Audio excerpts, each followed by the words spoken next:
Hi, everybody. I'm Dr. Rodleisha Sneed, and I'd like to invite you to our first Church Challenge Health Policy Church Chat. Today's Church Chat is going to focus on faith, health policy, and your vote.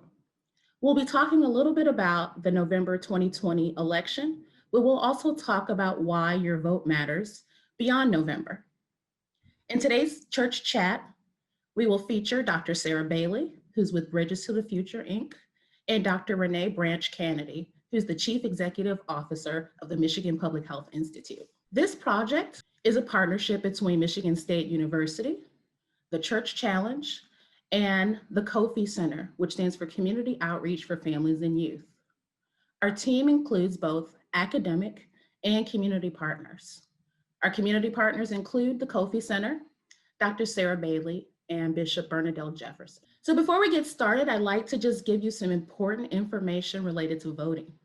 First of all, if you're interested in voting absentee, it's very important that you request your absentee ballot and complete it and take it to a ballot box. If you want to take your ballot to a box, the boxes are located around the city of Flint in more than 5 locations. You can contact the Flint City Clerk's office for more information. If you want to vote early, you need to visit your clerk's office to participate in early voting. In Flint, the city clerk's office is usually open Monday through Friday from 8 to 5 p.m., and there will be special hours on the weekends, Saturday, October 31st, and Sunday, November 1st. If you want to vote on Election Day, remember, Election Day is Tuesday, November 3rd. In Flint, the polls will be open from 7 a.m. to 8 p.m. You can visit the City of Flint website to get information on your voting location. To check your voting status, visit www.vote.org. Remember, plan your vote and vote your plan. I'd now like to turn this session over to Dr. Sarah Bailey, who's going to be our interviewer today, and she'll lead the conversation with Dr. Renee Branch Canady. Dr. Bailey? Hello, everyone. Good morning. The Michigan State University Flint Center, Bridges into the Future, community-based organization partners, and our faith-based collaboration of the famed Church Challenge, Church Chat, would like to welcome you to our policy seminar this morning, where we have with us a young lady that I met approximately, I think it's now about 5 years ago, in the cold, snowy place of Minnesota at the NACHO, which stands for the National Association of City and County Public Health Officers seminar that we were having up in Minnesota. And I came into the room. I go to these things, I get roped into doing a lot of things that I really don't want to do. But I say yes anyway, and I go. And I just didn't really want to be there at that time. I don't know, it was early in the morning. I didn't want to be there. And I walked into the room and was completely blown away for the next 3 days by this young lady as she began to teach and to share with us the intersection of public health and her faith. And it just blew me away. And then she and her friend sang, and I was completely I was no good anymore. But I would like to introduce to most of you Dr. Renee Branch Canady, who serves as the Chief Executive Officer of the Michigan Public Health Institute, a Michigan-based and nationally engaged nonprofit public health institute dedicated to advancing population health through public health innovation and collaboration. Dr. Canady has been recognized as a national thought leader in the areas of health inequities and disparities, cultural competency, and social justice. She has published and presented broadly on these topics, and her passion for this work is evident in her personal, academic, and professional life. Dr. Canady has been highly influential in broadening the discussion of health equity and social justice while serving on numerous national boards, review panels, and advisory groups. Dr. Canady has been an outstanding public health advocate, researcher, educator, facilitator, and is a highly sought after speaker. Her career path has also included serving as the director of student affairs in the College of Nursing at Michigan State University and assistant area director in the Department of Resident Life at the University of North Carolina. She earned her PhD in medical sociology from Michigan State University, a master's degree in public administration from Western Michigan University, and a bachelor's degree in public health nutrition from the University of North Carolina and at Chapel Hill. I present to some, but introduce to many, Dr. Renee Branch Canady. Good morning, Dr. Canady. Good morning, Dr. Bailey. Thank you so much for inviting me to have this conversation with you today. Yes, well, we here, one of our mandates in our church challenge, which has been really awesome to do this church chat in the midst of COVID, has been to continue to educate our faith-based leaders who have taken the lead in many areas, with Flint being part of the pandemic, Flint having issues related to racism, Flint having issues that stemmed as far back as 2014 with the water crisis, and as well as poverty and everything else that has hit the city. And so our faith leaders have taken the lead. And what we actually would like, as they have led, they have also asked for additional training in certain areas, and policy development has been one of them. And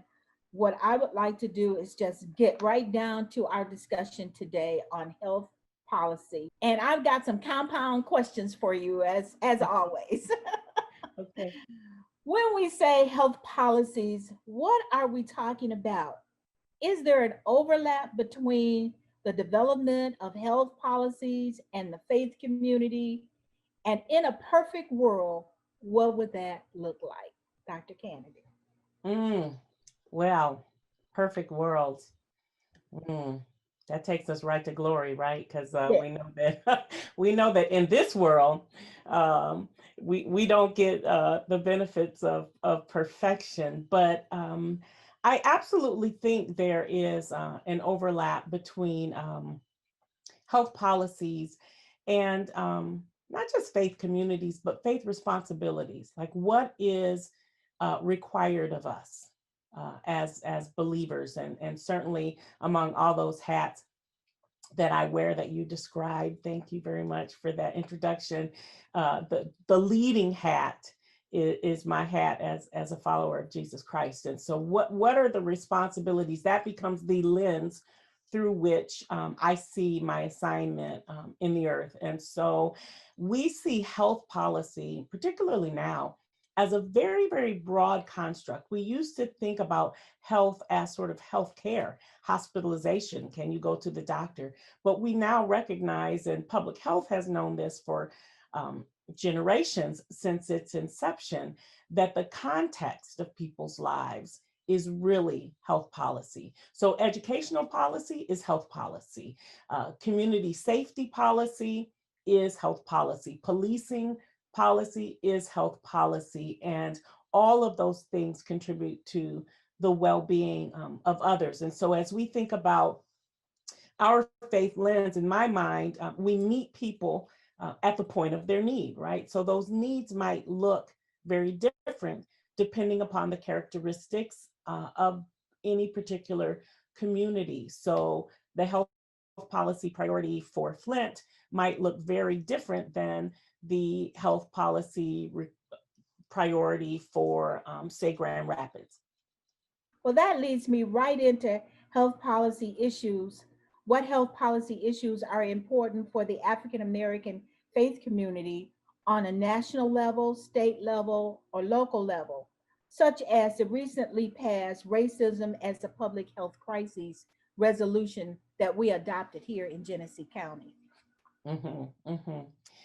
Boy, there are so many priorities, and sometimes the expansiveness of the work is a barrier. People just don't know where to start, and I always say it's sort of like a swimming pool. Just get in where you fit in. If you're jumping off the high dive or come down the stairs or cannonball off the side, it really doesn't matter because this is not linear work. It's just building block work, right? One thing builds on onto another. And so certainly issues of access to care are fundamental to health. And we've done really quite well in Michigan because we are a Medicaid expansion state. There's some states that under the Affordable Care Act, Obamacare, as we endearingly refer to it, there are states that could have asked for higher levels and lower minimums of eligibility so that more people could receive health care. Michigan is one that took advantage of that. And so at this point, we have over 800,000 people who were falling through the crack, who weren't eligible exclusively for Medicaid and didn't have private insurance, that now have access to go get help when they're not feeling well, right? They have a relationship, a way to pay for the financial relationship with their physician. So access to healthcare is really important.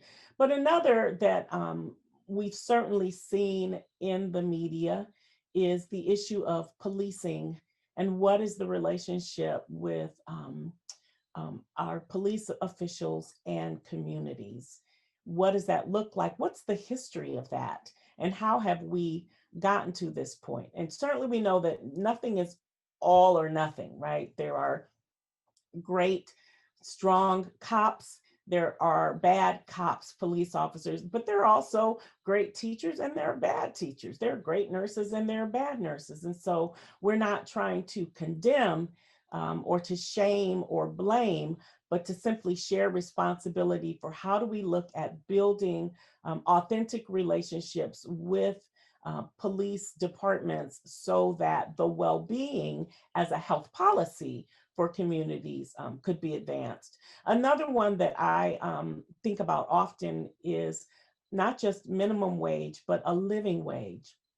It would be great if we can increase minimum wage, but are we increasing that to a wage where people can actually feed their children, pay their bills? And we're not talking about exorbitant lifestyles here. We're talking about pretty fundamental, sort of basic existence. But we see people working 2 and 3 jobs, as we say, to make ends meet. And so as a society, I think we have to decide there's so much value in terms of our personal values. Policies come from policymakers, and policymakers are people who have beliefs and values and cultures and histories and experiences. And so policies don't just, fall out of the sky on us, but are we constructing policies like a living wage policy that holds us to be our best selves as communities, as a city, and as a state? Wow, that was rich. Lots of information there. How do you maintain faith and promote specific public health measures, balancing the idea that faith will get me through this with promoting medicine and science, such as what has happened with COVID 19? Hmm. Yeah. I don't think that those things are contradictory. I do sometimes believe that sometimes, depending on where we are in our, I'll just call it faith maturity, um, we may ask things of God that He's really, we're waiting on God and He's waiting on us, right? So if you jump off, a 5-story building and say, by faith, God, I believe I'm going to survive with no broken bones. Well, I mean, God's already put in place the first faith step, which was this thing called gravity. And he's not going to reverse the rules, the laws of this earth, right? So we're living in several dimensions. We are, sojourners living in these bodies, but also, spiritual beings as well. And so I think sometimes we just have misplaced expectations of God. And so I'm not saying that God cannot do miracles, does not do miracles. We see healing miracles all the time. But as I like to say to my sons, I have three now young adult sons, but when they were teenagers, I would say to them, boy, why you make your guardian angels work so hard? Can you just give them a break? You're doing all these things. They just happen to do all this exorbitant stuff to protect you. And so I think it is absolutely our faith that leads us and holds us responsible for looking at the science, for being informed, for being knowledgeable, right? The Bible talks about being hearers and doers of the word. We also want to be hearers of the science and the things that we're living for in this earth. We are, I talk a lot, and I feel a lot of an assignment for me. My faith assignment is in the marketplace, kind of like that Daniel anointing, right? He wasn't sent to the church. He was sent to the leaders and the policymakers. And so many of us, most of us, right? Most of us are not reverends as you are. Most of us have a ministry, a calling, an assignment, and we're working, we're going to a job every day. And so how do we begin to think about, well, how does my faith inform that? My faith doesn't replace the assignment and the natural laws of this earth, but it also helps me interpret them. And so we'll be tested. Our faith will be tested a little bit when this vaccine comes out, right? And we legitimately, as people of faith and as people of color, have very legitimate reasons to not trust scientists. But I would say that there's something different between not trusting scientists and not trusting science. So teach yourself, read, find trusted sources. I've been so proud of my colleagues in Flint with the School of Public Health. They're partnering with the community, building trusted sources for people to learn themselves, right? Don't be a victim and don't be beholden to other people. And so our faith is what I believe drives us to be responsible consumers. Well, I'll tell you what, that'll preach on Sunday morning. We know that health policies and voting will matter beyond this November election. How can communities support ongoing civic engagement after this election? And how does voting for a particular platform impact health policy? I love that. Love that question. I mean, this is not check the box work, right? Here we go to the polls and we literally check our box and then we leave and it's done and it's over with. It is not. I mean, it is about our responsibility that we have as believers. And interestingly enough, the science suggests that civic engagement is a factor that enhances health and well-being. We find that people that are more likely to be engaged in their community activists around civic engagement, voting, things of that nature, tend to have better health outcomes, because it's not just about the physiology of it, but it's the relationship driven, it's the engagement, it's the social context. And so absolutely, voting is good for your health. And so we want to see people taking advantage of those responsibilities, right? To be good stewards and to recognize that we're voting principles, not parties. So we in this society are in just an extremely divisive, partisan driven era. Um, as opposed to things being political, when we have scarce resources and we're trying to determine how to allocate things and which community gets what, that is political. But we've now aligned partisanship with those tough decisions.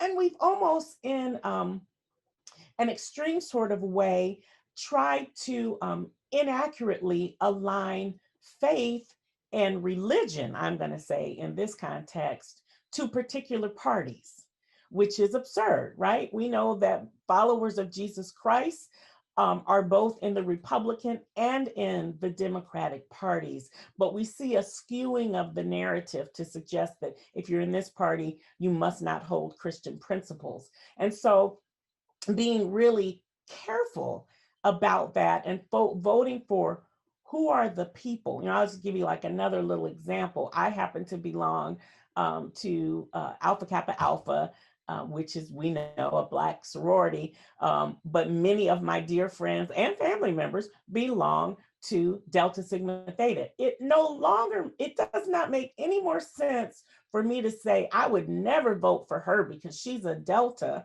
just like we have now people saying, I would never vote for him because he's a Republican. That's absurd.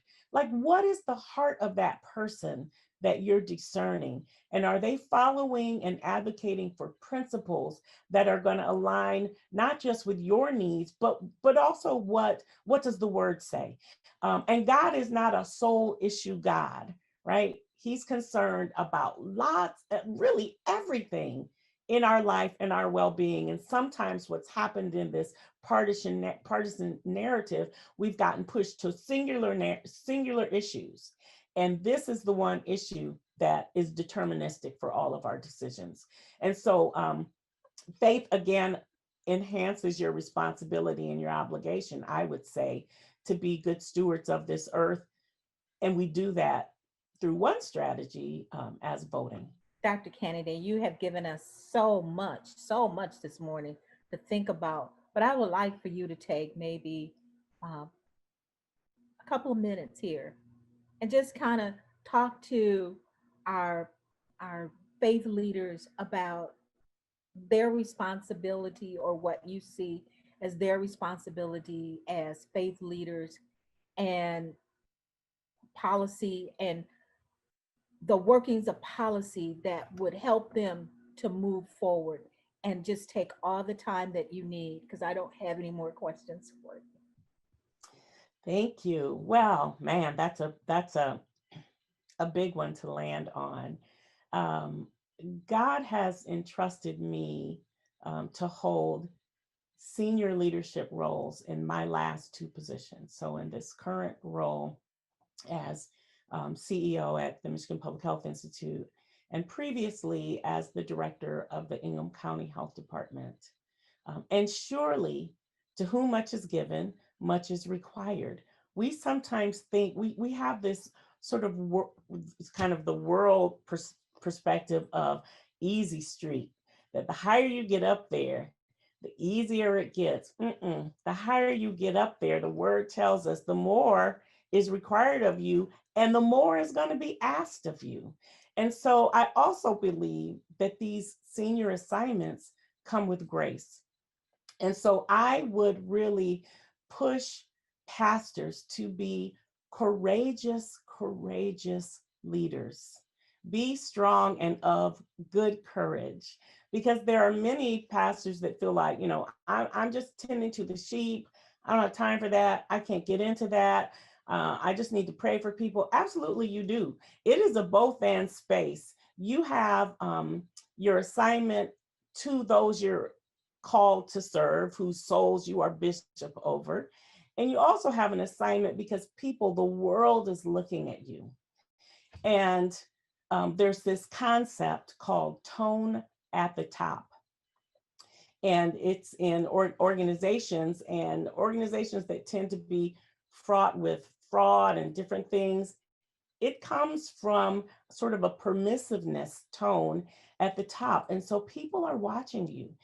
followers of Jesus are watching you, but people that don't follow Jesus are also watching you. And that's not a burden, but that's such a privilege to be able to be light in the earth and salt in the earth. And so I would just challenge pastors to courageously use their platform. Now we know, because of, sort of nonprofit status of churches and different things like that, that you can't tell people who to vote for, but you can tell people how to think and pray and discern. And, if we absolutely believe, as the word says, that God chooses who to set up and who to set down, then there's something that we are supposed to be getting out of this season. When someone is in elected office that may not be our person, there's still something that we can get out of this season, that truly all things can work together for our good. And so I think this could be the church's finest hour to stand up and be a source for good, to be light, to be strength and power, because there's so many difficult conversations that people are just uncomfortable having. Talking about the history of racism in this nation is a tough nut to crack. Most people want to pretend like, well, we changed the laws and we took down the whites only signs, and so it's all behind us. It's not. It's not. The baton has been passed to us, just like it was passed to Joshua and to Caleb, right? The work didn't get done. We just have to be prepared to take it on and then push and drive that, and recognizing that we have responsibilities as spiritual leaders for the spiritual well-being, but the secular context of people's lives directly impacts their ability to live out their faith. And so I would really just implore you to think about, what is one courageous thing that you've had on your I'm not going to get into that list, that you can step into it with love. I always, God created us for relationship. And I always say that I'm driven passionately by relationship. There's nothing that we accomplish outside of relationship. And so how do we set an example to the world of how to do this work with love? That doesn't mean it's no hard conversations, right? Because we know that he chastens those that he loves. So how do we have this conversation in a tough way that corrects people, but never makes them question how valuable they are to us and to what we hope to accomplish as a community? And so I'm energized by this unexpected season in which we're living our lives. And I know that the church and God through his church will get glory out of it. I told you when we started that this was a very powerful woman. Um, and she has given us a lot to think about and to digest so that we can be active within our churches, community, local, state, and federal government. The stakes are too high for us to sit on the fence. We are called to lead the way. Dr. Canady, we thank you so very much for being with us this morning. And I'm going to presume on you, and you can say no, but I'm older than you. Could you just give me just a little something? Could you just sing a little bit of something for me this morning? She's also an awesome singer. Oh, now she's gonna make me honor. She's played the elder card on me. All right, well, I'll just sing a little piece of this, a little refrain of this. This is I always call this my testimony song. God used this song to bring me to a place of healing after several losses in my life. And so I'll just sing a little piece of that, okay? The binder of my heart moves soft and still. The tears are raging, warring, and my mind, it won't keep still. All the memories, they taunt me, saying, you will never heal. But the mystery of God's sweet hand brings comfort, peace, so real. Love always